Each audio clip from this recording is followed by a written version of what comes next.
you think the NFL, you as somebody who's been a general manager of an NFL franchise, the Buffalo Bills, by the way, a lot of connections between your time in Buffalo, the Chargers when they were here in San Diego, and even current relationships that you have with the Chargers from your time in Buffalo. What do you think the NFL is going to look like this season?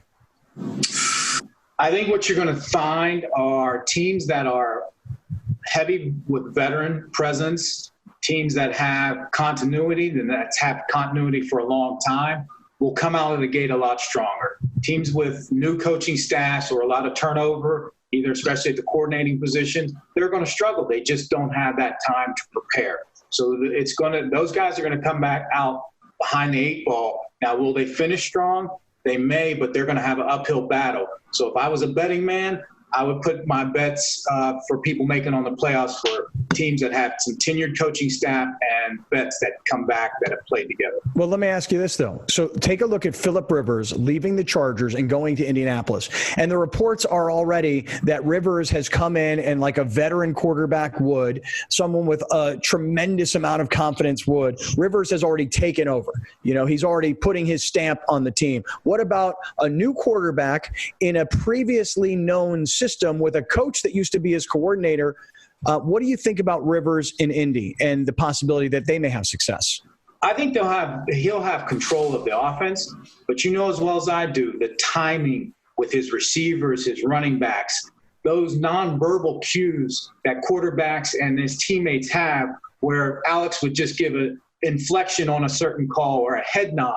And then Billy Davis would know, oh, maybe I need to shorten this route. Or, hey, I remember when we were in summer practice, when that head nod, I know what he was thinking. So those nonverbal cues and that just familiarity is going to be lacking with anybody that's new. But again, he'll have command of the offense. That is going to be no problem.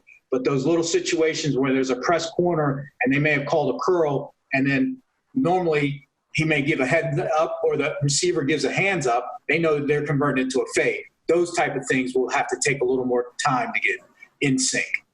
How about something like in Los Angeles with the Chargers, with the quarterback you're familiar with? The roster seems to be built to win now for the Chargers. They seem to be they added a lot of pieces that we're going to win now, but they drafted a rookie quarterback 6th overall, and now they have kind of a journeyman in Tyrod Taylor. Do you think someone like Tyrod can go in and perform at the level to get far in the playoffs with the roster that's ready to win now?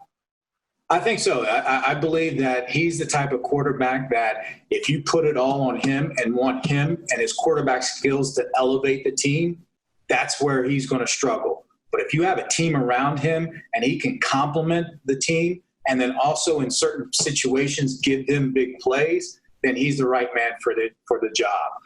It's going to be interesting to see, can he make that leap to the upper echelon of quarterback play? I think he's definitely a playmaker. And again, he has some tools to work with. I just don't see him being able to, if they're down by 14 or 17 points in the fourth quarter and they know they have to pass and the D-line has got their ears pinned back, can he sit back in that pocket and make throws down the field to score points? He will be able to escape and make some yards and convert some first downs.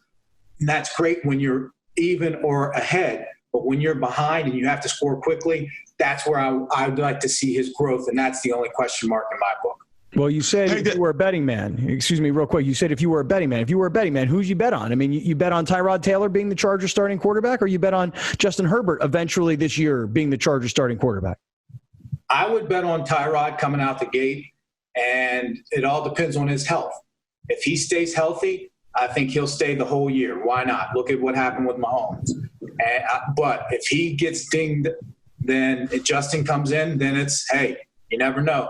It's all up to Justin's progression. And the key here, though, I think everybody's got to look at is the hiring of Pep Hamilton as the QB coach. How's that going to affect? Because there's two different quarterback styles right there. Tyrod Taylor and Justin, how they play the game is two different. So I think that's an important hire that people have to really investigate. And I'll be interested to see how Pep handles this, and I have great confidence that he will, because he's coached in many different systems. I mean, he's been a college offensive coordinator, pro offensive coordinator. He's been a head coach, and he's been a quarterback coach. So he's got a lot of information to pull from. So I'm excited to see not that quarterback situation, but also the team and see how they do this year.